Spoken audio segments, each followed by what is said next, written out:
አንድ ክርስቲያን ከመስከረም 26 እስከ ህዳር 6 ምን ዘመን እንደሚባል ማወቅና መረዳት አለበት። በስመ አብ ወወልድ ወመንፈስ ቅዱስ አሐዱ አምላክ አሚን። ከመስከረም 26 እስከ ህዳር 6 ዘመነ ጽጌ በመባል ይጠራል ማለት ነው። በዚህ በትንቢተ ሆሴዕ ምዕራፍ 11 ከቁጥር 1 ላይ ልጄን ከግብጽ ጠራሁት እንደሚል መጽሐፍ የእመቤታችን የቅድስት ድንግል ማርያም ጌታችን መድኃኒታችን ኢየሱስ ክርስቶስን ይዛ የተሰደደችበትም ዘመን ይታሰብበታል ማለት ነው። አንድም እመቤታችን በአበባ ትመሰላለች። አበባ የገበሬዎች ትልቅ ተስፋ ነው። ገበሬ አበባን ባየ ጊዜ የዘራሁትን የደከምኩበትን ምርትን አገኛለሁ ብሎ በአበባ ተስፋ እንደሚያደርግ ሁሉ እመቤታችን ቅድስት ድንግል ማርያምም እንዲሁ በአበባ ትመሰላለች። እንደምን ትመሰላለች ቢሉ መኃልየ ዘሰሎሞን ምዕራፍ 2 ከቁጥር 14 ላይ መልክሽን አሳይኝ ድምጽሽንም አሰሚኝ እንደሚላት እመቤታችንም የነቢያት ተስፋቸው ትንቢታቸው ነበረችና በአበባ ትመሰላለች። አንድም የአዳም ተስፋው ነበረችና አባ ሕርያቆስ በቅዳሴ ድርሰቱ ላይ አንቲ ውእቱ ተስፋሆ ለአዳም አመ ይሰደድ እምገነት በገነት በተሰደደ ጊዜ የአዳም ተስፋው አንቺ ነሽ እንዳላት፣ አንድም ለኛ ለክርስቲያኖች ደግሞ እመቤታችን ቅድስት ድንግል ማርያም ተስፋችን ናትና በረከቷና ረዴቷ በእኛ ላይ ይደርብን። ዘመነ ጽጌ በሰላም አደረሳችሁ አደረሰን። ወስብሐት ለእግዚአብሔር። ይቆየን።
بمسكل أبرئه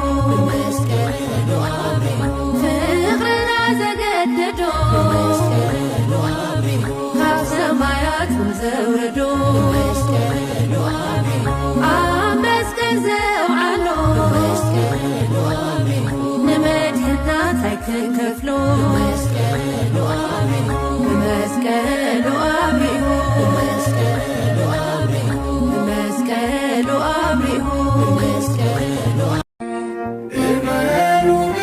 زي حالف معالتي زي وقح واليلين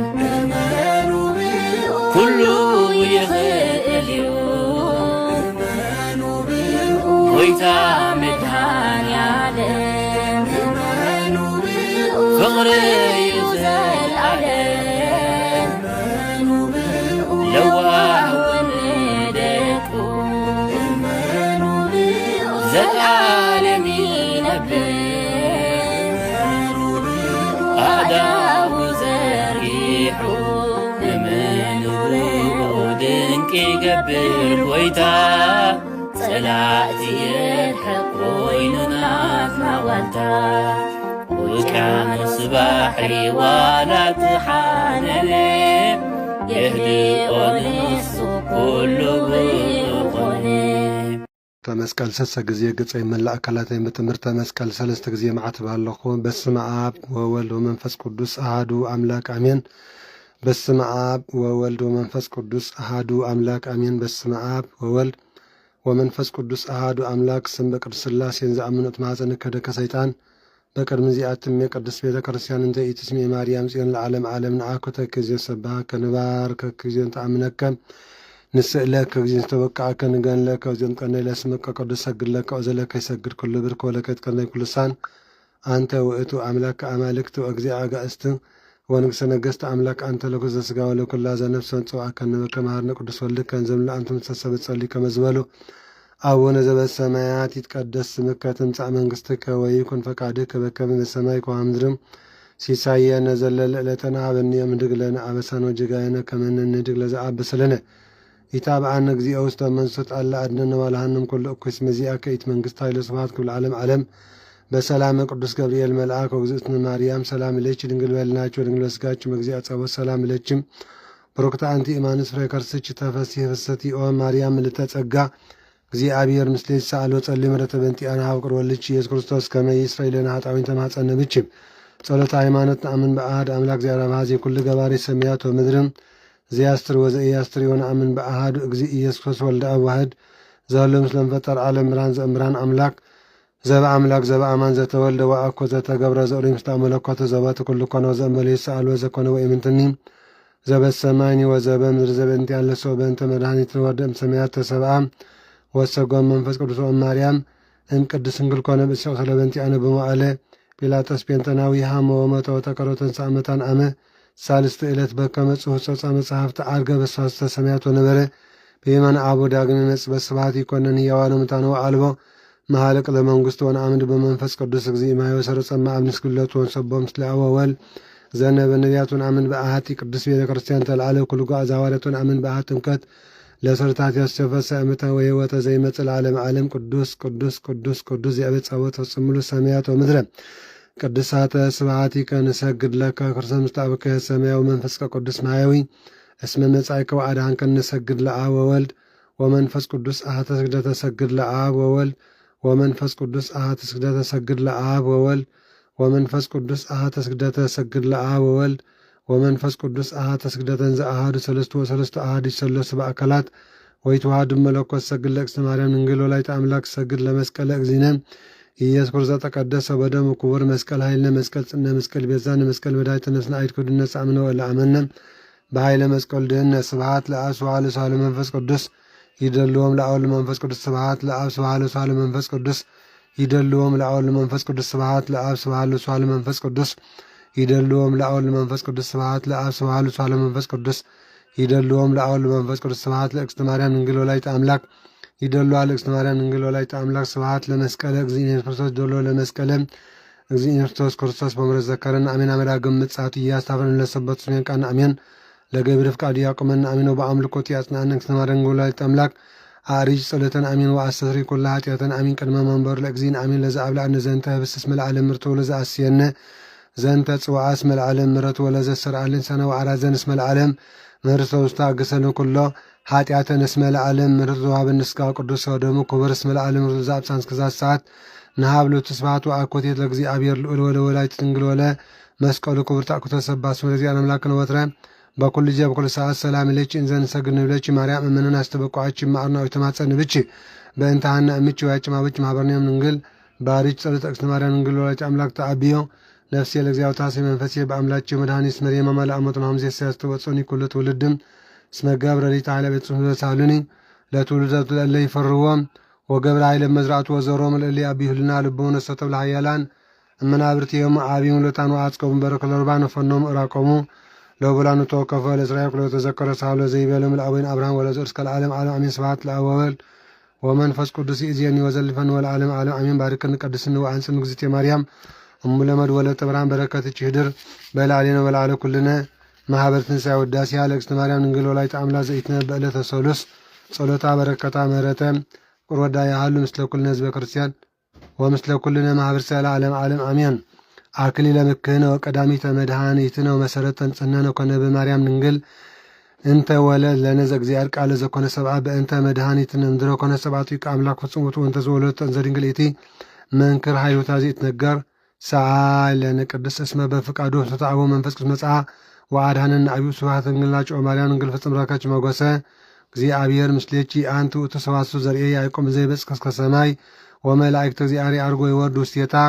ሰአለነ ቅሳንቲ ወቱ ዘርኤ መሰበነ ደሳት ወቱ ዘውቱ ወልደ እግዚአብሔር መጽአ ወሐደረ ውስተ ካስጭ ወሳተ መለኮት ያወስ ጋቼ ሰአለነ ቅሳንቲ ወቱ ገራጅ ዘይዘራ ውስቴታ ዘሮጻ መነጭ ፍሬ ወጣንቱ መዝገብ ዘተሳያተ የሰወርቀ ውስቴታ በአርያም ቆቆረ ዘውቱ መድኃኒት ክርስቶስ ተጸውረ በከርሲች ወለች ውስተ ዓለም ሌላነ ቅድስ ተፈሲ ኦላይተ እግዚእ ሐሴቶም ለመላእክት ተፈሲ ኦንጽ ዜናው ለነቢያት ተፈሲ መረከች መጓስ እግዚአብሔር ምስሌች ተፈሲስ መቶ ከፍጭ ቃል ለመላእክት ሳኩል ለዓለም ተፈሲ ኦላይተ በታሪክ ኩል ዓለም ሰአለነ ቅድስ ተፈሲስ መሎ ሰሜጭ ኦላይተ አምላክ ተፈሲ ወምዳታ ለዋን ተፈሲን ጣቶች ሐሊበ ለዘይሰ ለኩልፍ ተፈሲ ቅዱስ መሎከል ያና ቃዳቢት ሳልበንት ያነ ሰአለነ ቅድስ ኦድንግል ቅዱስ ኦላይተ እግዚእ መውለች ለንጉስ ምስጢር ሀደል አሊች ለመላይ ዘአናር ምስምን ክልፈጽ ይመጣን ከነጅረ በእንተ አበለውቱ ገባሬ ሰናይ ዝባም ቅራይ ሰአለነ ጻላቢያ ዘወረደ ውስተ ደብረ ሲና ወሃበ ህገ ለምሰው ከርሰ ደብር በጂመ ወጢስ በጽልመት ወነፋስ ብድም ጽቃላ አቅርት ይገልጽ ለላይ ቆም ፍርሃት ሰአለነ ወተቸ ዘወረደ አቢጭ ወደ ነባይት በትና መቀረሰብ ተሰባምን ዘእምበለ ወላጥ የፍጽመ ስጋ ነባብ ዘከማን በመንፈሰቱ አምላክ ሀደል አሊያ ኮነ ፍጽመ ሰባም ከመያዝ ነው ስራታቶ ለአዳሙ ያምሮ ተስማቱ ያግባ ሀብዝት ካተ መንበሩ ይሳል ምሮቶ ሰአለነ ቅድስ በያለ ድንግል ይትካለ ተነግረስ መግዚ አርያ መጻው ሐላሊያ ዘሃድር ውስተ ብርሃን ሀባል ወዘይ ቆርበ ተጸወረ በከርሳ ተሳጣ አውራ ዘይት አወቅ ወለድተ ማርያም እንዘ ድንግሊት ይስዓ ኢላነ ቅድስ ዘውቱ እንዘር የዳንኤል ነቢ ዘተበት ከምነው ወደ መለእድ ዘውቱ ቃል ዘወፃ ማህባ መጻው ሳምን ዘእምበለ ዘራ በስዋዳነን ሰአለነ ቅድስ ኮንቻ አጽቆን ጻውም ራይ አሚርት ሃይማኖቶም ለቅዱሳን አበው ንጽቶ ላይ አምላክ ድንግል እትም ተወለች ለነ ቃል አብ ኢየሱስ መጻ ለመድኃኒትነ ሰአለነ አንቲ እሙ ለብርሃን ክብርት ወላዲተ እግዚእን ተጸርቸ ለቃ ዘይትራይም ተወለች ያዎቻው ነበርች በድንግልና በስብሐት ወባረኮት ያውይጪ ሰአለነ ኃይለ ሳን ዘይክል ነብይ ዘይት ነገር በእንቲያቸው ድንግል ንጽቶ መሎ ቃል አብ ኮንች መንበር ለንጉስ ለዘይ ጸወረች ርቤል ናስተበጻቸው እብርት ወንዘ ክርስትምች በኩሉ ትውልደቱ እርግ ሰናይት ምለግዚነ ክርስቶስ ሰአለነ ቅድስ ተፈሲ ኦ ማርያም እም ወአመስ መለዘ ውስተ ጽንች ሰቦ መላእክት ወችረ በሰገሉ ፍራት ወስራፊል ዘእም በጽራ ሰፉ ከነቢያን ወይብሉ ዝንቱ ቱን ሰስባት መጻሰያት አታል በቤሳሉ ሰአለነ ቅድስ ሰአለነ ማርያም እም ነው ወንዚን ወልጅ ማርነው አርሲዮም ይረስየን ነቢያማን ያቆመን ለዓለም ዓለም አሜን ጸሎታ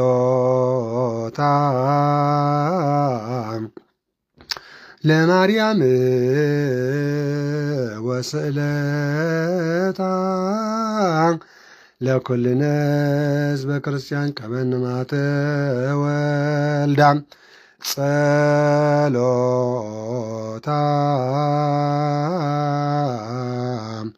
ለማርያም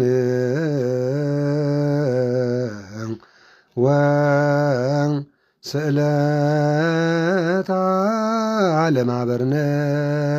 ትንሣኤም ቀባ ማተ ወልዳ ጸሎታ ለማርያም ወስለታ ለሀገሪቱን ምድር አጋዚት ኩሉ ዓለም ቀባ ማተ ወልዳም ጸሎታ ለማርያም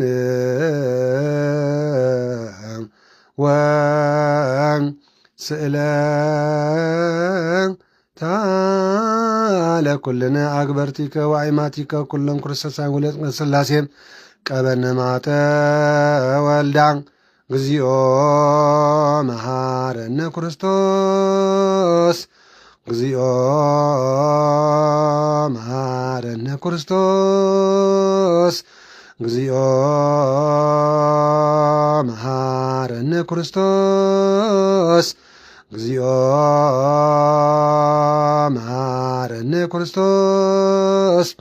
ባርከነ እግዚኦ አምላክነ ውስቶና ሰማይ ተወከፍ ጸሎተነ ማረነ እግዚኦ ተሳለነ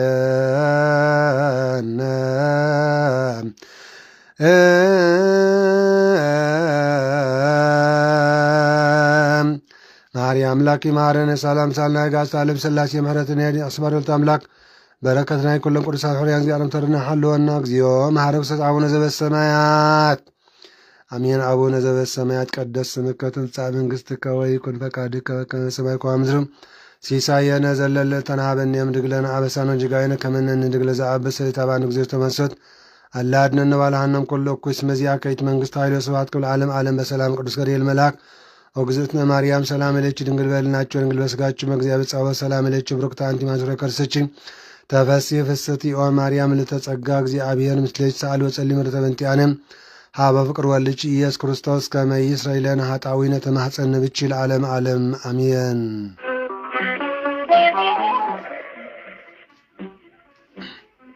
አሜን። ስለቲ ቅዱስ ቃሉ ቢያር አምላኽና ዝኸበረን ዝተመስገነን ይኮን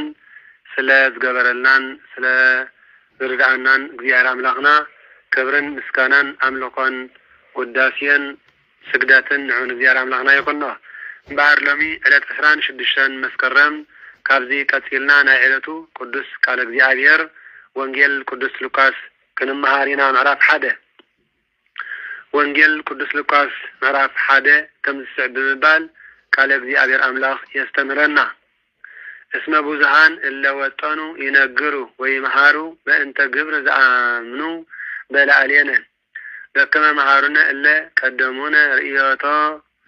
ወተልእኮ በእለ ቃል ወረትአኒ ሊተኒ እተልዎ እንጥንቱ ወጥዩቀ ኩሎ በበመልቱ እጽሐፍ ለከ ኦ አዚዝ ተኦፊላ ከመ ተአምር ጥይቀ በእንተ ኩሉ ኃይለ ነገረ ዘተምህርከ ማለት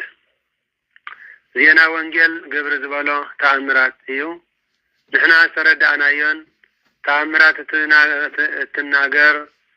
ወንጌል ክጽሕፉ ጀመሩ እኮ ብዙሓት እዮም። ብዙሓት ዝበሎም ማቴዎስን ማርቆስን እዮም። ካብ ሓደ ንላዕሊ እንተኾኑ ብዙሓት ምባል ልማድ መጽሓፍ ቅዱስ ስለዝኾነ እዩ። እቶም ቅድሜና ዝረአይዎ ከም ዝመሃሩና ንኣካላዊ ቃል ዘገልግልዎ ወንጌል ዝመሃርሉ ከም ዝመሃሩና ንዓይ እውን ቀኒዕኒ ሳልሳይ ኮይኑ ስለ ዝጸሓፈይ ወንጌል ላዊ ሉቃስ ከም ዝበለ ምክንያቱ ብዙሓት መን ካብ መን ሰኒፉ ኢሎም ወንጌል ክጽሕፉ ጀመሩ እኮ ብዙሓት እዮም። እንተኾነ ስላሴ ንጸሓፍቲ ወንጌል ብተምሳል 4 ጀሮቤል ስለ ዝወሰንዎም ኣይቀንዖምን ተምተረፉ። ንዓይ ግና ቀናዓ እንበለ ሉቃስ ወንጌላዊ ሉቃስ ካብ ጸሓፍቲ ወንጌል ሓደ ኮይኑ ካብ 72 ቅዱሳን ኣርድእቲ ድማ ሓደ እዩ ማለት እዩ። መጽሓፍቲ ሓዲሻት ክጽሓፉ ጀመሩ እኮ ብዙሓት እዮም። ንዓኣቶም ቀናዖም ንዓይ እውን ቀናዓ እንበለ መጽሓፍ ግብረ ሐዋርያት ስለ ዝጸሓፈ ማለት እዩ። ካብ ወንጌል ሉቃስ ተወሳኺ ግብረ ሐዋርያት ስለ ዝጸሓፈ ሉቃስ ወንጌላዊ ታኦፊላ ዝተዛወረ ቀለም እዩ። ፊላታኦ ማለት እዩ። ፊላ ማለት መፍቀሪ ታኦስ ድማ አምላክ ማለት እዩ ስለዚህ ፊላ ታኦፊላ ማለት መፍቀሪ እግዚአብሔር አምላክ ማለት እዩ ኦ ሲዩም መፍቀሪ አምላክ ነተስተማዓርካዮ ትምህርቲ ወንጌል بحق من تقتردኦ كصحفلك قنعني እዚ حصير ابنت ይባል اسم بزان الا احازو يوطنو ويصحفو ينغرو ويمهارو يغبرو وينبرو بانت ግብር زامنو بلعلينا بانت ነገር ዘነነ ጠየቅናሁ ብዛዕባትን ሕና ትምህርቲ ወንጌል ሰራዳናሉ ካባና ተማሂሮም ዝተቀበልዎ ተአምራት ትናገር ወንጌል ክጽሕፉ ጀመርኮ ብዙሓትዮም ዘይሮም ከመሩን ከነግሩን ገዛርሰም ኮነን ካልእ ጽሒፎም ደጉይሶም ከንበሩ ጽሓፉ ብዙሓትዮም እቶም ቅድሜና ሪኦም ዝሰዓብዎ ከም ዝነገሩና 3 ዓመትን 3 ወርሕን ዝግበር ተአምራት ከይረአዩ ሰዓብዎ ዮሐንስ ምዕራፍ 1 ካብ 50 ክሳብ 51 بفقادو زسرعا وانجل زمعارلو سبات كم زنقرنا كم مجمع حزة ببتارا دا تحفكو كسعبا فتغو بلا وانجل اقدس لوكاس كاب كلهم ناي لوكاس الصحافة سقنع مقانو ينقاريو كامي بزقابرا كلو كسعبا نباركو يبل وانجل اقدس لوكاس بار وسلطون مسكري املاخ ناي تبحك استماركايو ناي وانجل تمرتي رقصنات انتي كتفلت كتحفلك نعيون كان عن بنبال نباريا قدس تيفلوس يصحفوا وانجيلا قدس لوكاس جبريل بسرات لدت يوحنس كان زنقره كابزي كتسينا نمهار انجيل قدس لوكاس مراب حد فقد عمشتين وكون بموالي هيرودس نقوس يهودا حلو أحدو كاين ذا سمو زكارياس بموالي أبيا بزمن نقوس هيرودس نقوس يهودا كونه بزمن أبيا لي كغانات زكارياس زبال حدا كاين نبره زم عزما ده أبيا يبل مالت كاوغن أبيا كاب كفل كهنات أبيا زقونو زكارياس زبال حدا كاين نبره يلوا وبأسيتو مع والده آرون وسما إلسابيت سميتقع كابا والده آرون إلسابيت تبعال نبره بزمن قداميتي إلسابيت سميت آرون حق أريد تسرعت دفعات راشد دشتا فقد أسران ثلاثة نكان آرون سبيتو إلسابيت تبعيلات سوى عنيرا بزمن دحريتي إلسابيت سيتبنا كان زكريفكا وانجيل حدش كدان تسرعت لوكاس مراف حادة كاب 7 كساب 7 شمونتن بزمن قداميتي إلسابيت استسرعت حق أريد بزمن دحريتي إلسابيت كان استسعرت زقلت فيه كلتيهم كأكل مع أملاك ساعد كان نبرو ربنا كان زكرياسن أدينا كرسي إلسابيتن እግዚአብሔር ንሙሴ ብዛዕዘዞ ኩሉ ትእዛዝን ሕግን ስርዓተ ትእዛዛትን ይቀዱ ነበሩ ካብ ሓጢአት ንጽሓት ነበሩ እንተኾነ ኤልሳቤጥ መኻን ስለዝነበረት ውላድ ኖ ኣይነበሮምን ክልቲኦም ድማ መዋዕሎም ዝሓለፈ ኣረገውቲ ነበሩ ድሕርዚ ካህን ዘካርያስ ከም ልማድ ካህናት ብተራኡ ኣብ ቅድሚ ኣምላኽ ከገልግል ከሎ ዕጣን ዝዓጥኑሉ ግዜ በፅሕሞ ናብ ቤት መቅደስ ኣምላኽ ድማ ኣተወ ኩሎም እቶም ህዝቢ ድማ በቲ ግዜ ዕጣን ኣብ ወፃኢ ኮይኖም ብምልኦም ይጽልዩ ነበሩ ሽዑ መልአክ እግዚአብሔር ብወገን የማን ትመሰዊ ዕጣን ቆይሙ ተራእዮ ኣቦና ካህን ዘካርያስ ከዓ ምስ ረኣዮ ሰንበደ ፍርሃትን ረዓድን ድማ ሓዞ ፍርሃት ኣብ ልቢ ረዓዲ ኣብ ብርኪ ምስንባድ ኣብ ናላ እዩ ካህን ዘካርያስ ኣብ መንጎቶም ኣብ ልዕሊ ታቦት ጽላት ዘሎ ክልተ ስእሊ ኪሩቤል ቃል ይሰምዕ ነበረ እምበር መልአክ ርዩ ስለዘይፈልጥ ሰንበደ ይብል ኦሪት ዘጸአት 25 ከ18 እስከ 22 ንርአ ከምኡውን ንናዳብን ኣብዩድን ብዘይፈለጥዎ ሓጢአት ከም ዝቀዘፎም ክቀዝፈኒ ዶ መጺኡ ኢሉ ኣቦና ካህን ዘካርያስ ነቲ መልአክ ምስ ረኣዮ ሰንበደ ኦሪት ዘሌዋውያን ምዕራፍ 10 ካብ 1 ክሳብ 11 ምስ ንርኢ እዚ ነገረና ማለት እዩ እቲ መልአክ ድማ ከምዚ በሎ ዘካርያስ ጸሎትካ ኣብ ኣምላኽ ተቀቢልካ እሞ ኣይትፍራህ ሰበይትካ ኤልሳቤጥ ክትጠንስ ወዲ ድማ ክትወልደልካ ስሙውን ዮሐንስ ኢልካ ክሰሚዕካ ንሱ ሓጎስን ደስታን ክኾነልካ እዩ ብልደትካ ብዙሓት ክዕጎሱ እዮም በሎ እቶም ዝሕጎሱ ቤተሰብ ኣዝማድ እዮም ወንጌል ሉቃስ ምዕራፍ 1:58 ከምኡውን ብዙሓት ብትምህርቱ ብትምህርቲ ዮሐንስ መጥምቕ ብትንቢቱን ክሕጎስ እዮም በለ ከመይ ዮሐንስ መጥምቅ ኣብ ቅድሚ እግዚአብሔር አምላክ ዓብይ ክኸውን እዩ ወይንን ሜስን ዘስክር ኮነ ዘየስክር ኣይክሰትን እዩ ካብ ከርሲ ዓዲ ጀሚሩ መንፈስ ቅዱስ መሊእዎ ይነብር ንብዙሓት ካብ ህዝቢ እስራኤል እውን ናብ እግዚአብሔር አምላኮም ከመልሶም እዩ ንሱ ልበ ኣቦታት ናብ ውሉድ ንሕልናቶም ዘይዘዙ ድማ ናብ ኣእምሮ ጻድቃን ከመልስ በቲ ነቢ ኤልያስ ተመሪሑ ዝሰርሓሉ ዝነበረ ብሓይሊ መንፈስ ቅዱስ ከቅድሚ ጎይታ ክኸይድ እዩ በሎም ኣቦታት ዝበሎም እንበዓል ኣቡና አብርሃም ይስሐቅ ያዕቆብ ክኾኑ ከለዉ ውሉድ ዝበሎም ድማ ሐዋርያት እዮም ከምኡውን ከሓድያን ዘይእዙዛት ዝበሎም ፈሪሳውያን ክኾኑ ከለዉ ጻድቃን ዝበሎም ከዓ ቅዱሳን ሐዋርያት እዮም ትንቢተ ሚልክያስ ምዕራፍ 4:5 كما يسرع حق وهزبه زادلو لأግዚአብሔር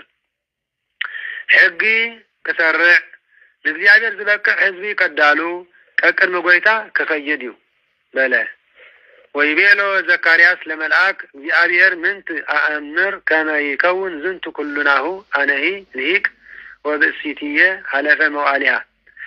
زكارياس كأ نتملعاك أنا شمقلع سبيتي كأ موعلا حليفيو إذا زبالكاني كله كان زخون بمنتاي كفلت يا بلا نتملع ما مليسو كان زبالا أنا نزي كنغركان كبسركان نباخاش تلعكو أذكر مع أملاك قيمة زقلقل جابريل ملعقية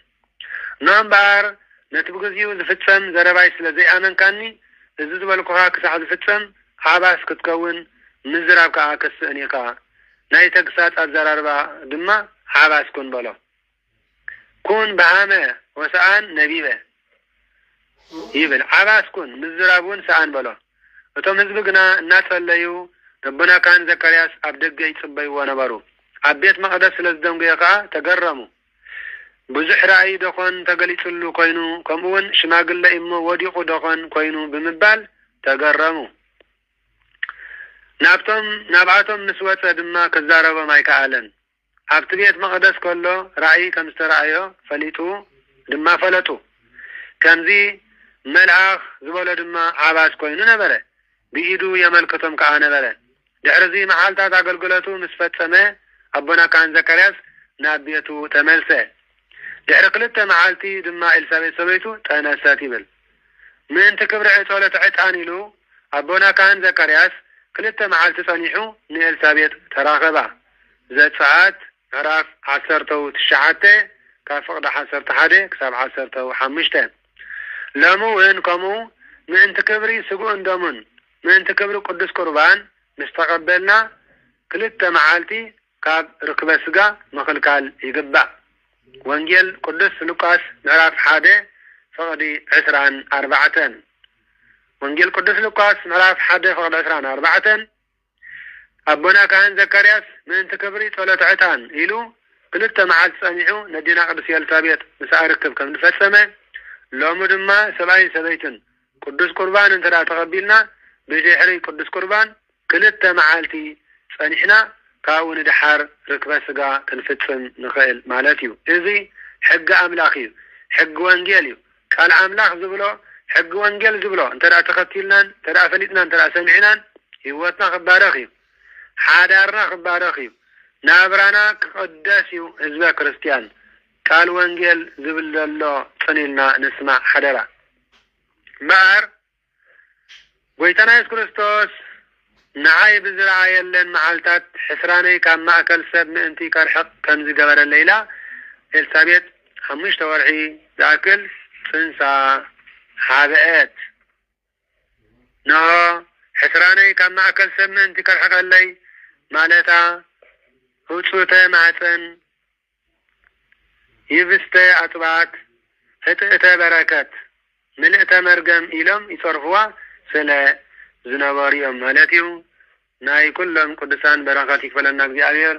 سمعنا أيو قال وانجيل قابل بنا يحضرنا سلس قبلنا زرقانا نزعلونا እግዚአብሔር أملاخنا يبصحيو كبري مسكانا بمعالتن بليتن بنقوان بمشاتن بخلو زبن فدمينا أمين بار وانجيل قدس لوكاس مراف 1 فقد عادك سبع 23 هنسمع صنيعنا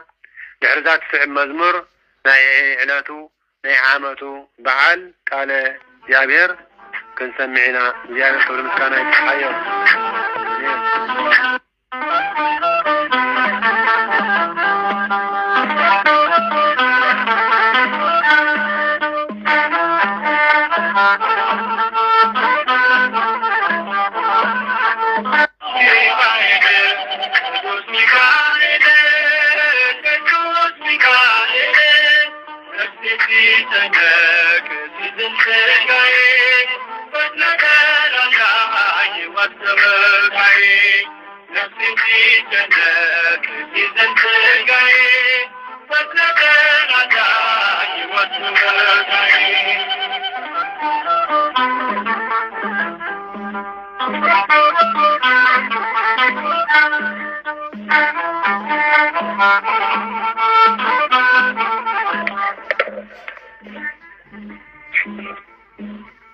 አሜን ስለዚህ ቅዱስ ቃሉ እግዚአብሔር አምላክና ዝኸበረን ዝተመስገነን ይኹን ስለዝገበረልናን ስለዝርዳእናን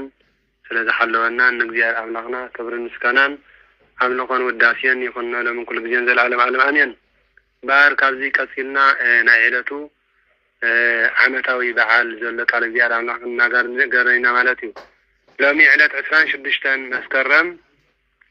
ዓመታዊ በዓል ዝኽሪ ጽንሰቱ ንመጥምቀ መለኮት ቅዱስ ዮሐንስ እዩ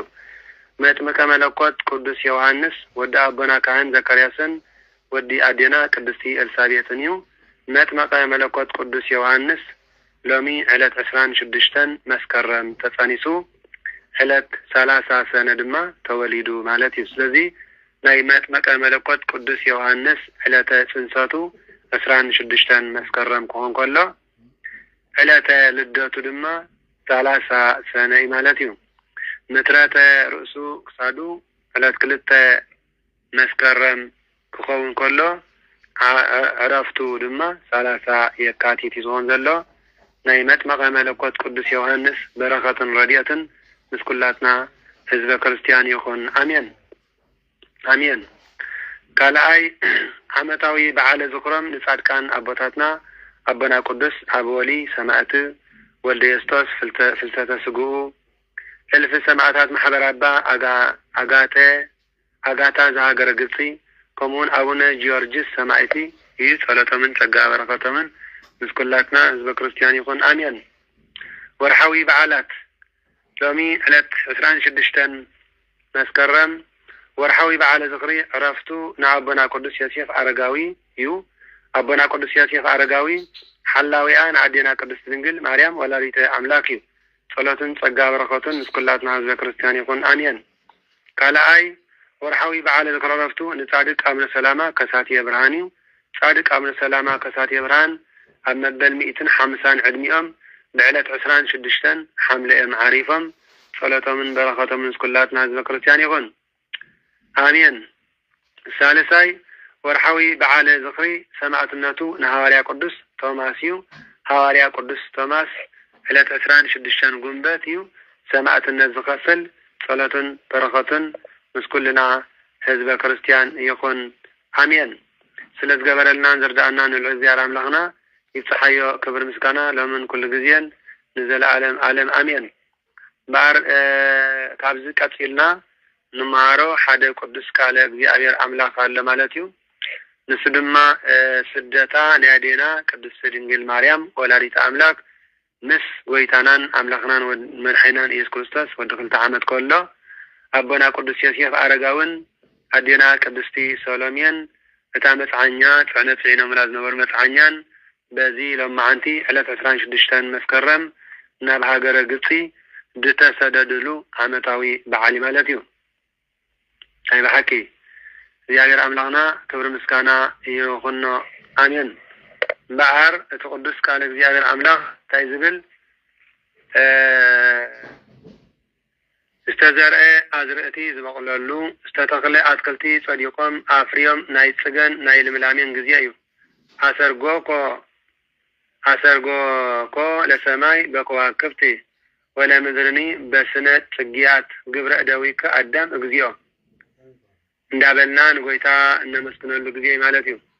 وقالوا وجنون سدت عدينا قدس دنجل مريم ولا يتأملق نذكرله جزيء التجيه كابلة أسران شدشتن مسكرم كساب شدشته حدار مالتي كابلة أسران شدشتن مسكرم كساب شدشته حدار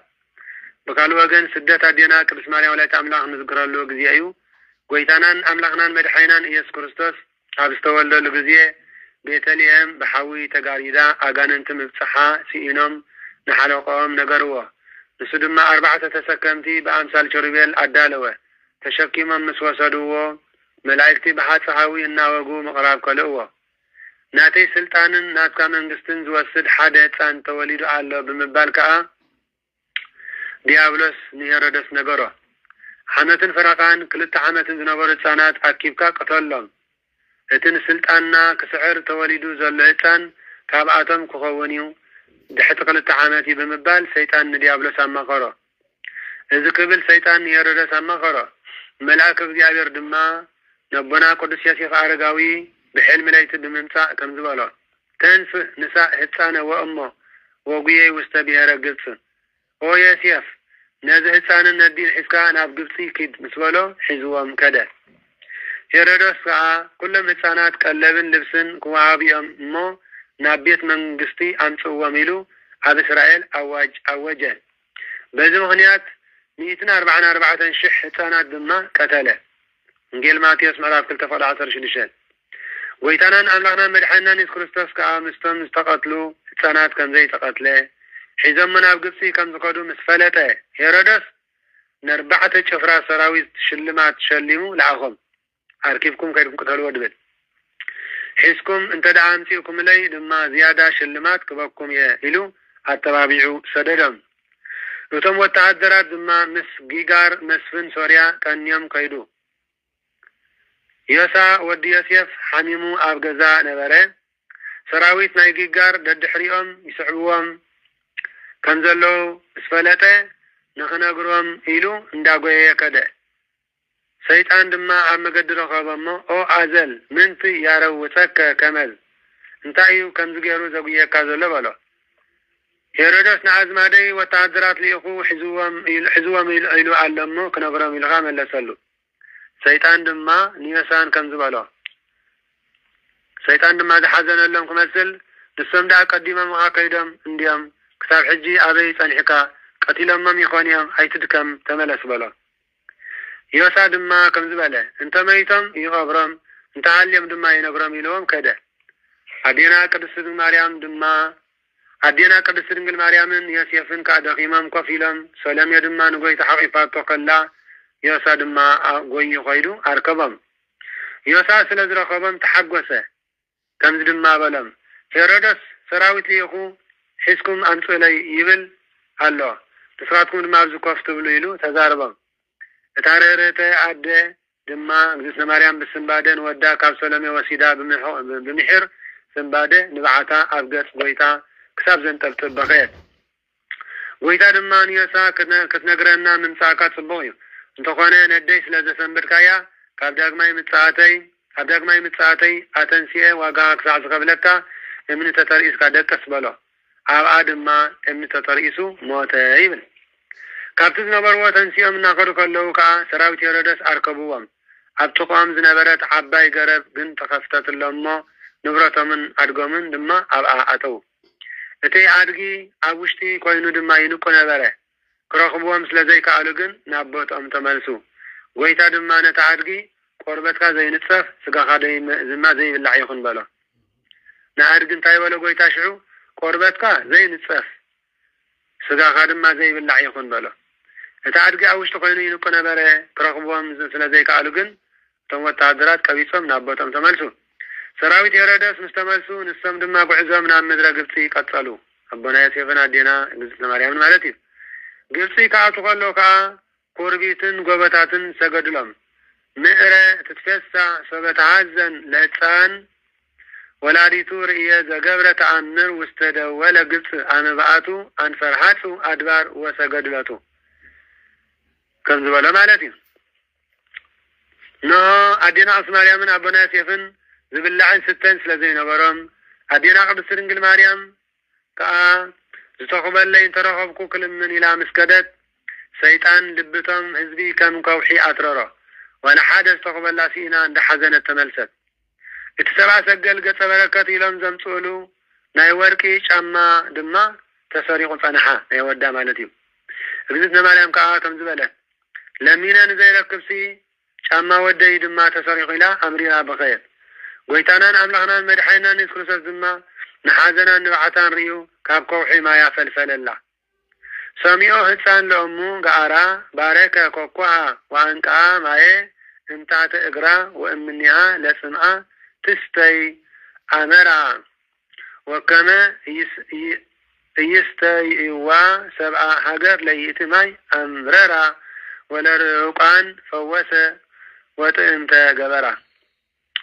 ጎይታናን አምላኽናን መድሓኒናን ኢየሱስ ክርስቶስ ከዓ ነታ ዘፈልፈላ ማይ ደቅታ ሃገር እንተሰትዮማ ከንዕረ ትመረር ንገያሽን ሓለፍቲ መገድን ግን ከም መዓር ትምቅር ኢሉ ፈውሰ ስጋ ገበራ ይብለና እግዝእትነ ቅድስት ድንግል ማርያም ከዓ ዝብላዕ እንተረኸብኩ ኢላ ክልምን ናብ ትእማን ተባህለት ከደት ትእማን ከዓ መልክዕን ግርማን ናይ ቅድስት ድንግል ማርያም ምስ ረአየት ኣዝያ ብምግራም ካበይ መጺእኪ ኢላ ሓተተታ ኣዴና ቅድስት ድንግል ማርያም ድማ ካብ መሬት ይሁዳ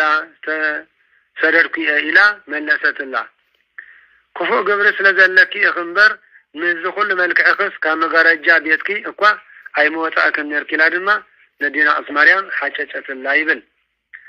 አቡና ቅዱስ ዮሴፍ ከዓ ዘረብዓ ስለ ዘሕረቆ እንተሃሊኪ መሃብክና እንተዘይሃሊኪ ድማ የብለይልኪ መፋነኽና እምበር ከምዚ ዝበለ ዘረባስ ክትዛረብ ኣይግባእክን ኢሉ መለሰላ ኮቲባ ትበሃል አገልጋሊት ከዓ ነበረታ እሞ ብድሕሪኡ መፂኣ እንታይ ዝበለ ድፍረት እዩ እዚ ንእመቤተይ ከምዚ ኢልኩም ትዛረብዋ ብምባል ንዮሴፍ ፀፊዓ ንጎይታና ኢየሱስ ክርስቶስ ድማ ካብ ሕቑፊ ቅድስት ድንግል ማርያም መንጢላ ናብ መሬት ደርቤቶ እታ ርህርቲ ዓደ ከዓ እንዳበኸየት ከተልዕሎ ደልየት ዮሴፍ ድማ ህግግዮ ያርእየን አምላክናሁ ማለት አምላክነቱ ምእንቲ ከርእየና ከይተልዕልዮ ሕደግ የበላ መሬት ድማ አፋ ብምኽፋት ሽዑ ንትእማንን ንኮቲባን መሬት ወሓተተን እቶም ዝተረፉ ቤተሰባ ድማ ናብ ኣህባይን ወዓግን ተቐየሩ ኣኽላባት ናይቶም ዓዲ ድማ እንዳነብሑ ናብ በረኻ ሰጎግዎም ይብል ነቶም ጎረባብቲ እውን ከምኡ ብድሕርዚ ኣዴና ቅድስት ድንግል ማርያም ወላዲተ ኣምላክ ኣብ ገዛ ናይ ትእማን ን6 ወርሒ ዝኣክል ተቐመጠት ድሕሪ 6 ወርሒ መልአከ እግዚአብሔር ብምምፃእ ካብዚ ዘለኹሞ ወፂእኩም ኪዱ በሎም ካብ በረኻ ናብ በረኻ እንዳተጓዓዙ ከውሒ ከለው ጥጦስን ዳክርስን ዝተባሃሉ ሸፋቱ ረኸብዎም ሰብአ ሰገል ዘምጽእሉ ፍሉይ ቀምሽ ድማ ወሰድዎ ቁሩብ ካብኦም ርሕቕ ምስ በሉ ከዓ ጥጦስ እዞም ሰባት እዚኦም ካብ ቤተ መንግስቲ ዝመፁ እዮም ዝመስሉ ደቂ ነቢያት እዮም ዝመስሉ ስለዚ እዚ ዘረፍናዮ ንምለሰሎም በሎ በታ መዓልቲ እቲኣ ዘረፍዎ ግን ንዳክርስ ስለ ዝግባእ ዝነበረ ዳክርስ ድማ ኣይመልሰሎምን ኢሉ ኣበየ ኣይንመልሰሎምን ኢሉ ኣበየ ጥጦስ ከዓ ካብ ቤተልሔም ኣትሒዞም ዘረፍዎ እቲ ናቱ ብፅሒቱ ሂቡ ነቲ ካብቶም መሳኪን ስደተኛታት እግዝእትነ ማርያምን ቅዱስ ዮሴፍን ዝወሰድዎ ከም ዝምለስ ገበረ እታ ርህርቲ ዓደ ድማ ክዘራርቡ ከለዉ ክትሪኦም ስለ ዝነበረት ከም ዝበለት ሰረቀ ሰሪቁ ሒዙ ደኣ ዝስወር ይኸይድ እምበሪ እዚኦም ግን ነዚ ወደይ እዮም ክቐትልዎ ደልዮም ኢላ ኣምሪራ በኸየት ጎይታ ድማ ኣይትብከይ ኢትከዓው ደሚየ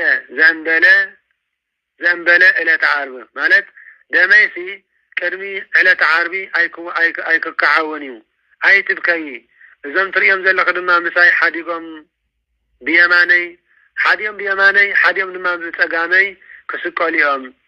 ሓደ ናተይ ሓደ ድማ ናይ ዲያብሎስ እዩ ኢሉ ኣረጋግኣ እቲ ናተይ ዝበሎ ንጥጦስ እዩ ብየማኑ ዝተሰቕለ እቲ ናይ ዲያብሎስ ዝነበረ ከዓ ንዳክርስ እዩ ብፀጋም ዝተሰቕለ ጥጦስ ከሰኒዮም ኢሉ ንጎይታ ሓቂፉ ሰይፉ ደጊፉ ክኸይድ ከሎ ሰይፉ ተሰብረት ጥጦስ ድማ ኣዝዩ ሓረቀ ጥጦስ ኣስተጋብእ ስባራተ ሰይፍከ ከኣበሎ ነቲ ዝተሰብረ ሰይፍካ ኣላጉቦ ከኣበሎ ጎይታ ብሰላገቦ ድማ ልክዕ ከምቲ ዝነበሮ ኮነ ጥጦስ ብዙሕ ተሓጒሹ ዝንቱ ህፃን እምደቂቀ ነቢያት በለ ዝንቱ ህፃን እምደጭቀ ነቢያት በሎ ጎይታ ድማ ንስኻን አዳም ቀዲምካዮ ገነት ክትኣትኢካ በሎ ዳክሮስ ድማ ናይ ብሓቂ ካብ ደቂ ነቢያት ተዝኸውን ዶ ንዓኻ ንሽፍታን ንሰራቕን ገነት ክትኣትኢካ በለካ ኢሉ ናይ ኣሽካዕላል ዘረባ ተዛረቦ ጴጥሮስ ከዓ ንጎይታ ሓቂፍዎ እንዳከደ ከሎ ረሃፁ ኣብ ክዳኑ ዓረፈ ክዳኑ ክሓፅቦ ከሎ ድማ ንዓዲ ተመሊሹ ምስ ሓፀቦ ዋጋ 300 ወቂየት ዋጋ 300 ዲናር ዘውፅእ ቁዱይ ሽቶ ጨና ረኸበሉ ዳሕራይ መዓልቲ ማርያም መግደላዊት ማርያም እንተ እፍረት ብ300 ዲናር ብ300 ወቂየት ገዚኣ ንጎይታና ኢየሱስ ክርስቶስ ኣብ ቤት አልዓዛር ኣብ ቤት ስምዖን ተቀባኣቶ እዚ ሽቶ እዚ እዩ ለና ካብ በረኻ ናብ በረኻ ካብ ዓዲ ናብ ዓዲ እንዳተሰጋገረት ክትጓዓዝ ከላ ኩሉ ዝጥምታ ወዳ ዝቀትለላ እንዳመሰላ ግዴናቅስ ማርያም ሸፋቱ ዝቀትርዋ እንዳመሰላ ደም ወደይ ክፈስስ ካብ ዝርእሲ ንዓይንተ ዝቀድሙኒ ናበለት ትበክ ነበረት የቲ ትበቺ ወትብየ ቀቲሎቲ ይቀድሙ እምርዓይ ለወልድየ እንዘይትከኣው ደሙ ፀሓይ መዓልትን ቁርለይትን ተፃዊራ እግዝእትነ ማርያም 3 ዓመትን 6 ወርሕን ኣብ ስደት ኣብ ሃገረ ግብፂ ፀንሐት ራእየ ዮሃንስ 12 ካብ 1-7 ጎይታ ኩሉ ኣብ ኢዱ ኩሉ እውን ብኡ እዩ ዝተፈጥረ ስለምንታይ ተሰዲዱ እንተተባሃለ ትንቢቱን ምሳሌውን ንምፍፃም እዩ ማለት ትንቢት ከምዚ ዝብል ስለዝነበረ ማለት እዩ ትንቢተ ኢሳያስ ምዕራፍ 19 ፍቅዲ 1 ትንቢተ ኢሳያስ 19 ፍቅዲ 1 ወይወርድ እግዚእነ ውስተ ምድረ ግብፅ ተጽይኖ ውስተ ደመና ቀሊል ማለት ነው እግዚአብሔር ኣብ ቁልጡፍ ደመና ተወጥሑ ናብ ግብፂ ይመጽእ ኣሎ ዝብል ትንቢት ስለዝነበረ ኣብ ትንቢተ ኢሳያስ ምዕራፍ 19 ፍቅዲ 1 በዚ ምክንያት ጎይታ ተሰዲዱ ማለት እዩ ምሳሌው ከዓ ነቦና ዮሴፍ እዚ ዶ ልዕልና ክኸውን ኢሎም ኣሕዋቱ ሸይጦም እዮም ደቀበና ያዕቆብ ማለት እዩ ዮሴፍ ንግብፂ ተሸይጦም ዝነበረ ነቦና ያዕቆብ ማለት እዩ ስለዚ ዮሴፍ እዚ ዶ ልዕልና ክኸውን ኢሎም ኣሕዋቱ ሸይጦሞ ናብ ግብፂ ወረደ ኦሪት ዘፍጥረት ምዕራፍ 37 ካብ 1-36 ጎይታ ኢየሱስ ድማ ንጉስ እንተተባሃለ ሄሮድስ ንግስነቱ ዘሕድጎ መሲልዎ ናብ ግብፂ ከም ስደድ ገበሮ ብል በካልእ ድማ ወሰበ ይሰድኩሙ እንዛቲ ሃገር ጉዩ ሃበ ካልእታ ማለት ኣብ ወንጌል ቅዱስ ማቴዎስ ምዕራፍ 10:33 ካብዛ ሃገር ዓዲ እዚኣ እንተሰጎጉኹም ካብዛ ዓዲ እዚኣ እንተልቀቑኹም ናብ ካልእ ከይዱ ይብል ስለ ዝነበረ ማለት እዩ ብዓብዩ ድማ ግብፂ ኣብ ሓድሽ ኪዳን መሰውኢ ናይ እግዚአብሔር ስጉእ ወደሙ መምለኺ ኣጋእዝቲ ዓለም ስላሴ ክትከውን እግዚአብሔር ኣምላኽና ስለ ዝፈቀደ በዚ ምክንያት ጎይታና ኢየሱስ ክርስቶስ ናብ ሃገረ ግብፂ ነው ተሰዲዱ ማለት እዩ እግዚአብሔር ኣምላኽና ክብሪ ምስጋናን ኣምልኾን ውዳሴን ይብፅሓዮ ኣሜን ስለዚ ፍቅሪ እግዝእትነ ማርያም ወላዲተ ኣምላክ ዘለዎ ዘበለ ክርስቲያን ጾም ይጹም 40 መዓልቲ ካብ ዕለት 26 መስከረም ሎማዓንቲ ማለት እዩ ካብ ሎማዓንቲ ዕለት 26 መስከረም ክሳብ 6 መስከረም ክሳብ ድሮ ስላሴ ማለት እዩ ካብ ድሮ መድሃኒ ዓለም ሎማዓንቲ ድሮ መዲና ዓለሚ ሎም ዕለት 26 መስከረም ካብ ሎማዓንቲ ዕለት 26 መስከረም ክሳብ ድሮ ስላሴ ሕዳር ዕለት 6 ሕዳር ብግእዝ እዚኣ ጾም ይጹም እዚ ንኩልኩም ኣይኮንኩን ዝብል ዘለኹ ንመንዳ ስጉእ ወደሙ ነምሕዳር ብግእዝ ናብ ግብፂ ከም ስደት ብለቺ ብሩክታ ኣንቲ ኢማንስት ወብሩክ ፍሬ ከርስቺ ተፈሲ ፍስት ማሕበረት ትንሣኤ ዓይነተ እግዚአብሔር ኣቦታት ካህናት ላይካ ንምስራሕ ዲያቆናት ኣቦታት ኣዴታት መናእስያት ህፃናት ብናይ ጌታናን ኣምላኽናን መድሓኒናን ኢየሱስ ክርስቶስ ፍጹም ሰላም ኣብዘ ዘለና ሰላም እግዚአብሔር ኣምላኽ ምስ ኩላትና ደቂ ማሕበረት ትንሣኤ ደቂ ምድሪ ኣጋእዚት ይኹን ናይ ኣብ በረከት ናይ ወልዲ ፍቕሪ ናይ መንፈስ ቅዱስ ሃብቲ ኣብ ጽርሐ ጽዮን ኣብ ልዕሊ ቅዱሳን ሃዋርያት ዕፅፍን ድርብን ኮይንኩም ዝወረደ ኣብ ልዕሊ ኩላትና ድማ ሰላም እግዚአብሔር ኣምላኽ ብዕፅፍን ድርብን ኮይኑ ይውረድ ሰማዕናያን ዝተማሃርናን ቅዱስ ቃል እግዚአብሔር ኣምላኽ ድማ ምስ ኩላትና ህዝበ ክርስቲያን ይኹን ዝመዓድናን ዝገሰጸናን ልዕሊ ባህሪ እግዚአብሔር ኣምላኽና ክብሪ ምስጋና ይብፅሓዮ ስለዚ ዘበነ ጽጌ ቁስቋም ሎማዓንቲ 26 መስከረም ጀሚሩሎ 6 ሕዳር ድማ ክወዲ ከም ፍቃድ እግዚአብሔር አምላኽና ንጎንጎ ተሲእና ኩሉ ግዜ ስግዳን ክንሰግድ ብሓባር ንጎንጎ ተሲእና ስግዳን ክንካፈል ንጎንጎ ተሲእና ስግዳን ክንሳተፍ እግዚአብሔር አምላኽና ይሐግዝኩም ይሐግዘና አሜን። ካልእ ንቅዱስ ቁርባን ክበቅዕ እንታይ ክገብር ኣለኒ ዝብል መጽሕፍቲ ንቅዱስ ቁርባን ክበቅዕ እንታይ ክገብር ኣለኒ ዝብል መጽሕፍቲ ኣብ ሃገር ዴንማርክ ሓደ 25 ክኸውን ተሪፉሎ ውሰድዎ ኢኹም። ኣብ ሃገረ በልጅም እውን ከምኡ ተሪፉሎ ኣሎ ማለት እዩ ምሰድ ኢኹም። ኣብ ሽወደን ኣለኩም እዩ፣ ኣብ ኖርዌይ፣ ኣብ ካናዳ፣ ኣብ ኣሜሪካ በቲ ዝሃብናኩም ኣድራሻ መሰረት ንቅዱስ ቁርባን ክበቅዕ እንታይ ክገብር ኣለኒ ዝብል መጽሕፍቲ ኣለኩም ውሰዱ፣ ተማሃሩ፣ ኣጽንዑ፣ ኣንብቡ። ዘንብብ ይዕንብብ ዝብል መጽሓፍ ቅዱስ ዘንብብ እንታይ ገብር ይዕንብብ፣ ዘንበበ ይዕንብብ እዩ። ስለዚ ክትዕንብቡ ተዳኾንኩም፣ ክትፈልጡ ተዳኾንኩም፣ ክትመሃሩ ተዳኾንኩም፣ ከተጽንዑ ተዳኾንኩም ብሓቂ ንኹሉ ፈሊጥኩሞ ተናሲሕኹምን ነጺሕኹምን ትርጉም ፈሊጥኩምን ናብ ቅዱስ ቁርባን ክትበጽሑ ተዳኾንኩም እዚ መጽሓፍቲ እዚ ኣንቢብኩም ኢኹም ኩሉ ነገር ክትርድኡ ትኽእሉ ማለት እዩ። ወኒ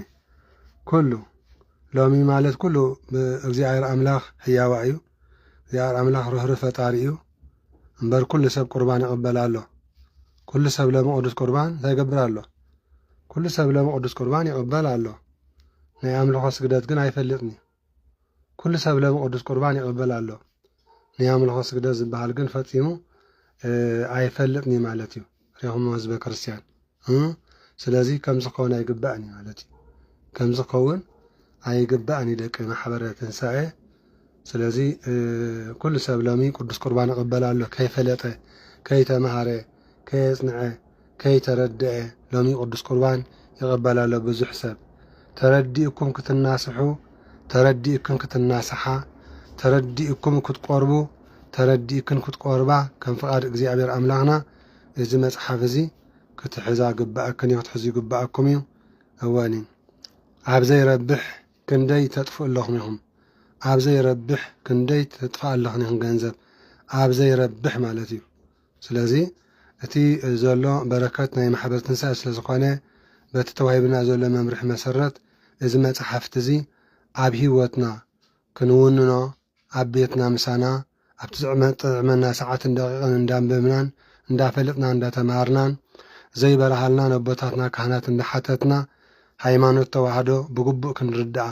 ሃይማኖትና ተዋህዶ ብግቡእ ክንፈልጥ እግዚአብሔር አምላኽና ቅዱስ ፍቃድ ይኹን።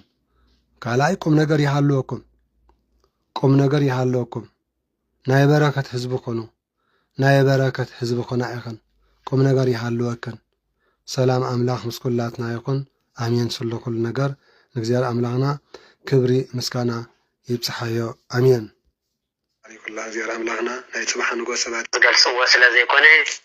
ብተመስጦ ልቢ ብመንፈሳዊ ሓሳብ ብንጹሕ ህሊና ናብ ኣምላኽና እንምስጠሉ ምስ ፈጣሪና እንራኸበሉን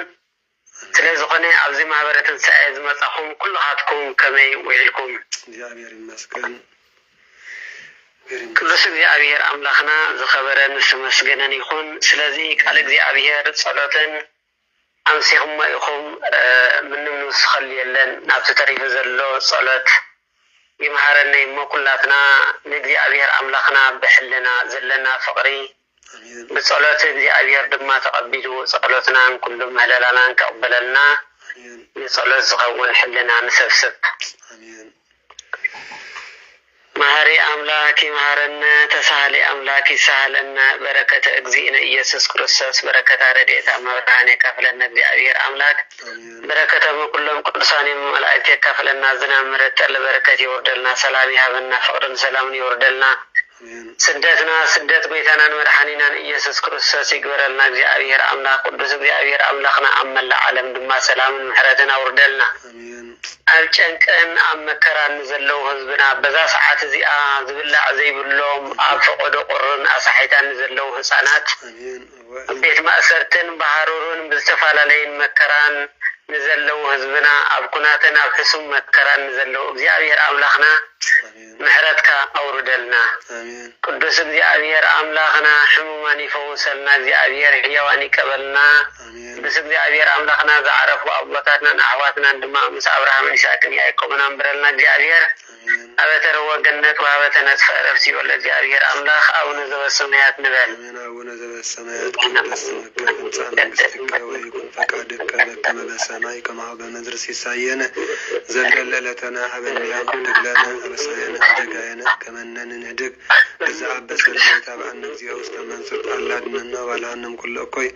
እስመ ዚአከ ይእቲ መንግስት ኃይል ወስብሐት ክብር ዓለም አሜን። በሰላም ቅዱስ ገብርኤል መልአክ ወግዘትነ ማርያም ሰላም ለኪ ድንግል በልናቸው ድንግል በስጋችም እግዚአብሔር ጸባኦት ሰላም ለኪ ብሩክት አንቲ እምአንስት ወብሩክ ፍሬ ከርስኪ ተፈሥሒ ፍሥሕቲ ኦ ማርያም ተጸጋ እግዚአብሔር ምስሌኪ ሰአሊ ወጸልይ ምህረተ በእንቲአነ ሀበ ፍቅር ወልድኪ ኢየሱስ ክርስቶስ ከመ ይስረይ ለነ ኃጣውኢነ ተማኅፀነ ብኪ አሜን። ይፍታ ወይስረ እግዚእነ ወአምላክነ ወመድኃኒነ ኢየሱስ ክርስቶስ ካህን ሊቀ ካህናት ሥርዓተ ሁሉ ለሁሉ ከሰተ ብርሃን ቀረንሳ ስልጣን ጻብን ሐዋርያት አቡነ ካህናት አበው ዲያቆናት አበው ሕፃናት አበው ጣዕማት ኩኑ ፍትሐኑ ንጽሐነ በአፈለ መንፈስ ቅዱስ ወፈይ ብርሃነ እግዚኦ መሐረነ ክርስቶስ መልአሰት ተክልተ ጊዜ መሐረነ ክርስቶስ የመሐረነ ክርስቶስ የመሐረነ ክርስቶስ የመሐረነ ክርስቶስ የመሐረነ ክርስቶስ የመሐረነ ክርስቶስ የመሐረነ ክርስቶስ የመሐረነ ክርስቶስ የመሐረነ ክርስቶስ የመሐረነ ክርስቶስ የመሐረነ ክርስቶስ የመሐረነ ክርስቶስ የመሐረነ ክርስቶስ በሐለ ፍጥረተ ወዘይ መጽቅበተ ኩኑ ባለመንግስተ ሰማያት በእንተ እግዝእትነ ማርያም ከመሆኑ በልዓሰርተ ክልተ ጊዜ በእንተ እግዝእትነ ማርያም መሐረነ ክርስቶስ በእንተ እግዝእትነ ማርያም መሐረነ ክርስቶስ በእንተ እግዝእትነ ማርያም መሐረነ ክርስቶስ በእንተ እግዝእትነ ማርያም መሐረነ ክርስቶስ በእንተ እግዝእትነ ማርያም መሐረነ ክርስቶስ በእንተ እግዝእትነ ማርያም መሐረነ ክርስቶስ በእንተ እግዝእትነ ማርያም መሐረነ ክርስቶስ በእንተ እግዝእትነ ማርያም መሐረነ ክርስቶስ በእንተ እግዝእትነ ማርያም ክርስቶስ በእንተ እግዝእትነ ማርያም ክርስቶስ በእንተ እግዝእትነ ማርያም መሐረነ ክርስቶስ በእንተ እግዝእትነ ማርያም መሐረነ ክርስቶስ በእንተ እግዝእትነ ማርያም መሐረነ ክርስቶስ በእንተ እግዝእትነ ማርያም መሐረነ ክርስቶስ ኢየሱስ ክርስቶስ ኃጢአት በኃጢአት ለዘከ እግዚአብሔር ኃጢአትና ይቅር ይበለልና እግዚአብሔር ለነኩ በረከቴ ጴጥሮስ ጳውሎስ ይዝረወለከ እግዚአብሔር ታመስራ ኃጢአት እግዚአብሔር ከማእሰርተ ኃጢአት ይፍታሕኩም ማሕበርና ይደብሮ ቅድመ ጠናን ይሃብኩም አሜን። ይፍት በልዎም ህዝበ ክርስቲያን ኩሎም ስርየት ወሰድ ተፋትዑ ይፍት በልዎም እሺ እግዚአብሔር ከማእሰርተ ኃጢአት ይፍታሕኩም ካብዚ ዘሎ ሽግር ድማ መዓቱ ቀሊሉ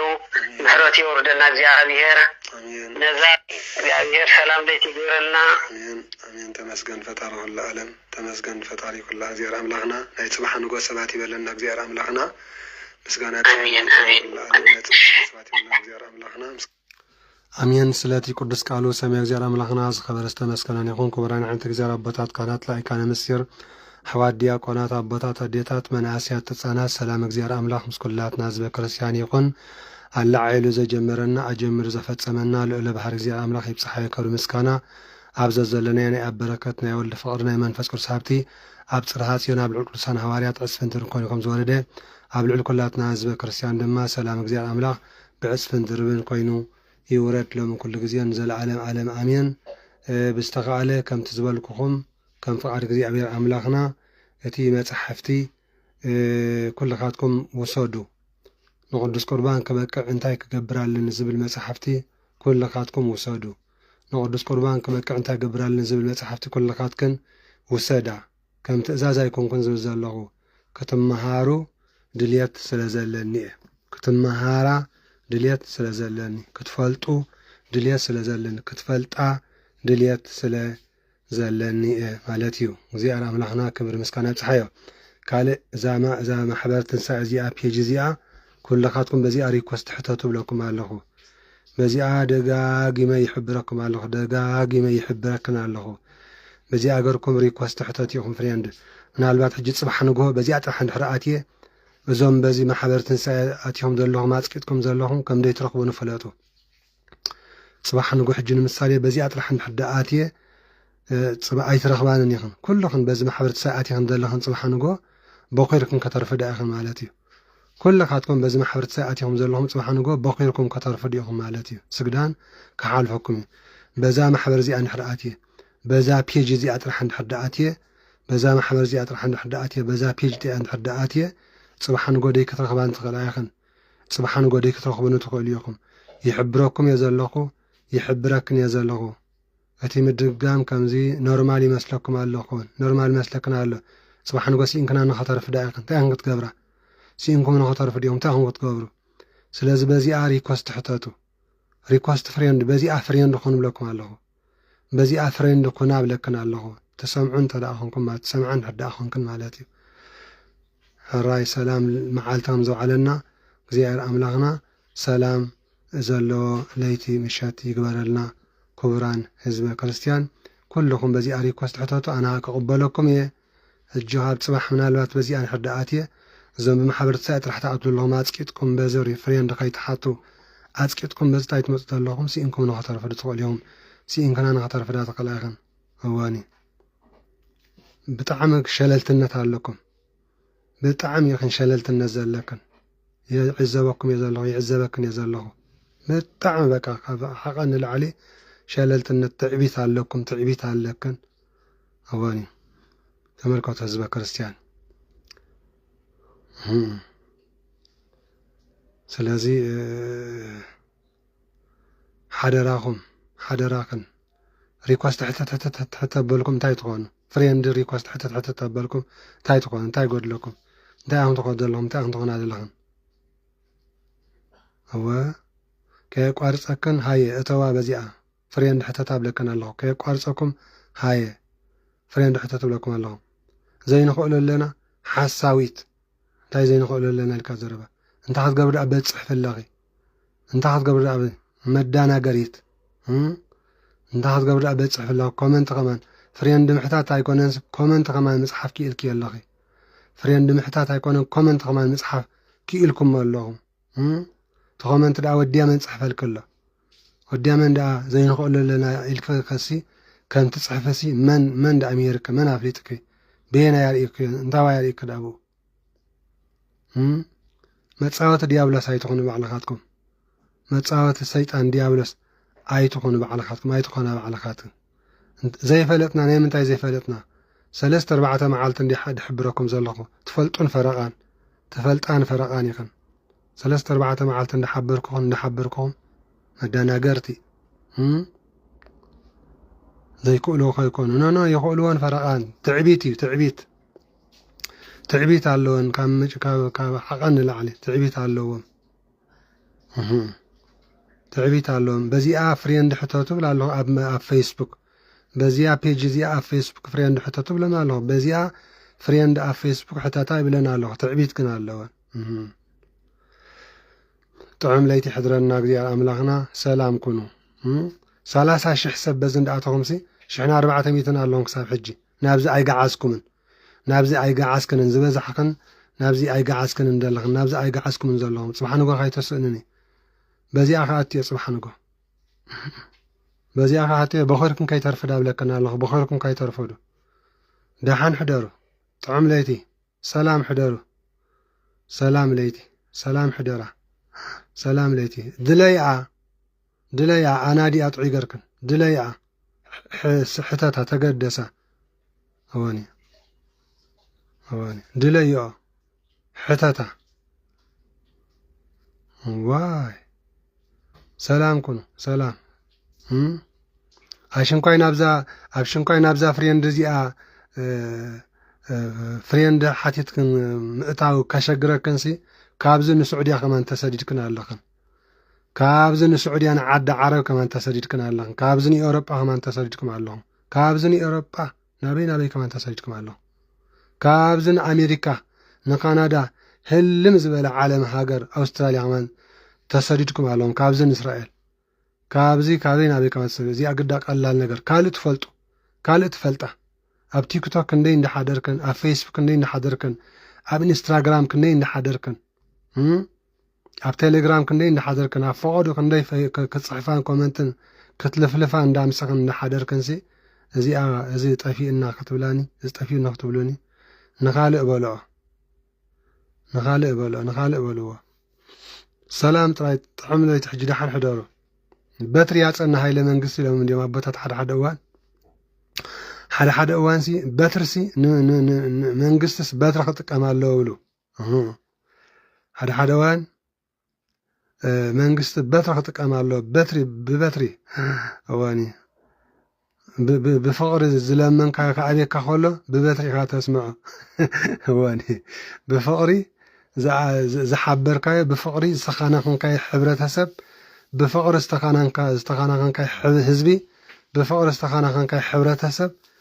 واني مئزاز كأب كله بتري يتصنع هاي لمنجست له ببتري جزن سات طبل مالتي سات تسرع لك نايكم نجر حكي كويس هزبزي با بناس تقولون حدا هانكا تعبيتني عيبك جزي سلاس عشح بزن لا تخاطاتلكم كلهم سي نابزيا بيجي زي قعدوا انت بالكم كسب حمش شح عندكم تبصحهم شحنا 400 راي حاتيتكم كوف فزيزكم تطاو انتي بحال زي فزيزكم تطاو لكم مالتي كما كون يقباني كما كون يقباني عندك محبر تنسى باتري اصنا هاي لمنغستي بأكل تنرخب تنبركهم ملكهم نيرة تنبركهم ملكهم نيرة تنبركهم ملكهم نيرة تنبركهم ملكهم نيرة بأكل تدرخبكم نيرة ما عدا خوينكن ما عدا خوينك ما حبرت نساء ما عدا خوينه قالت فحتى تخلخاتكم قالت فحتى تابلكن الله طلع من لعيت بلا قالت فاتوا بزيا بس حداش بيج ناي محبر تنساء قالت يفو حدميت تكون حج حاجتكم من اللهم كساعة حج زخلنا تزاربك حدميت سبت راي هو انت حمكو سي وايك حمكو بحمق توريسا مساكين يدنقصوا قالت فحتاتو يقبلكم الله قالت فاريك واستحتا يقبلك انا له بازي ما حبرت نساء بازي بزا يزريكم زلهم مالتي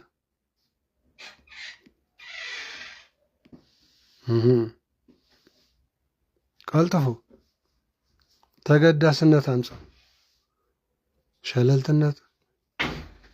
كي تسؤنني اندابلكم امسي قالت فو صبيكم يا الله خلقاتكم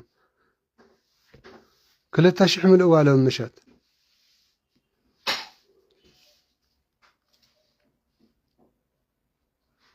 إذا تصام نخلو دي زملكات نعبات نفس حتات أيام يخي نعبات نفس حتات مسأبة نفس تزاربي إذا تصام نخلو دي زملكات ولا نعي نبين يدينا عاق نبين قطع دي زملكات مسأبات نفس خي بفقر سنيتن تزاراري بكي حتات أيام يخي اتزخون كأخ نقرقي أماتي أبات نفس خي كاشي نعبا نفسك تمركوسي بعد نفسك تيمغي قلت فلت في بابل تدوم قل لهم حتى ريكوستي قلت فلت في بلع يقبلكم على هنا ولا عادكم قلت فلت في بلع يدوم قيو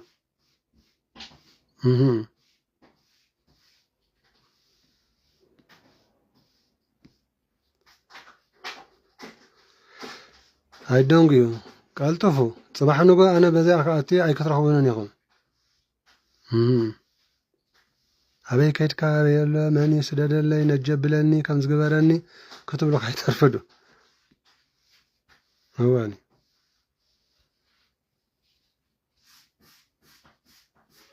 سلام ليتم بار سلام ليتي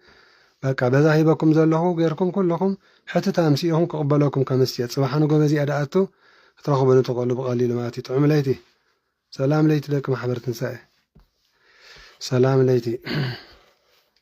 زيادة تمسكن يا أخوان سلام ليتي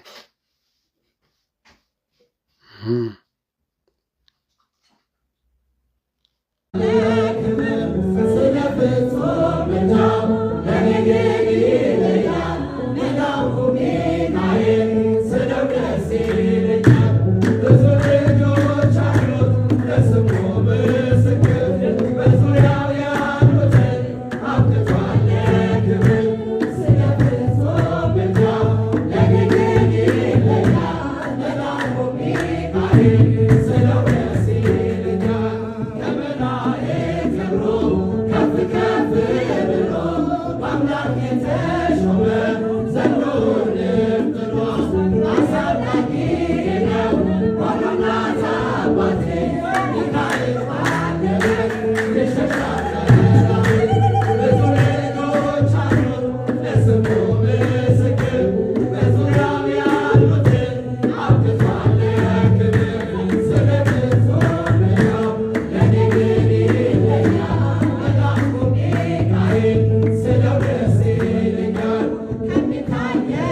Look,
I can't